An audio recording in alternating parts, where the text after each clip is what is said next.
एक दफ़ा एक शख्स को सांप ने डस लिया और डसते ही वो फ़ौरन एक बिल में जाकर छुप गया। अब जैसे ही लोगों ने ये देखा तो लोग इकट्ठा होना शुरू हो गए। उस शख्स को पकड़ा और कहा कि हम इसे हॉस्पिटल लेकर जाएंगे ताकि जल्द अज जल्द इसका इलाज हो और ये जहर से छुटकारा पा सके। लेकिन वो शख्स बहुत गुस्से में था, बहुत तैश में था। कहता कि नहीं, मुझे छोड़ दो, मैं इस सांप को ढूंढ लूँगा, इसको पकड़ूंगा, उसको जब तक मार ना लूँ मैं चैन नहीं लूँगा। लोगों ने समझाया कि उसको मारने से ज़्यादा ज़रूरी है कि तुम्हारी जान बचाई जा सके, लेकिन वो शख्स किसी की भी सुनने को राज़ी नहीं था।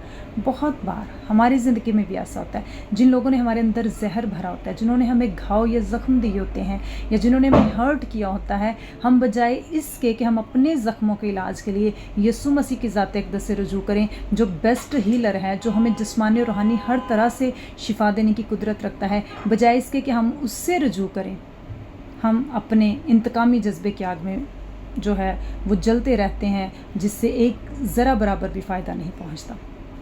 मैं आपको बताना चाहती हूँ, अब 2025 में एंटर कर चुके हैं। पिछली बातों को याद नहीं करें, कदीम बातों का जिक्र नहीं करें। बाइबल बयान करती है अब नया काम ज़हूर में आएगा। खुदावंद से रुजू करें, अपना हर ज़ख्म उसको दे दें, अपने सारे बोझ उसको दे दें और नई शुरुआत करें, नया आगाज़ करें और खुदा से कहें, खुदा जो भी तेरा मंसूबा है मेरी ज़िंदगी में 2025 के लिए, खुदा तो उसको ज़ाहिर कर और मुझे ये फ़ज़ल दे कि मैं उस मंसूबे के मुताबिक अपनी ज़िंदगी को बसर कर सकूँ। God bless everyone.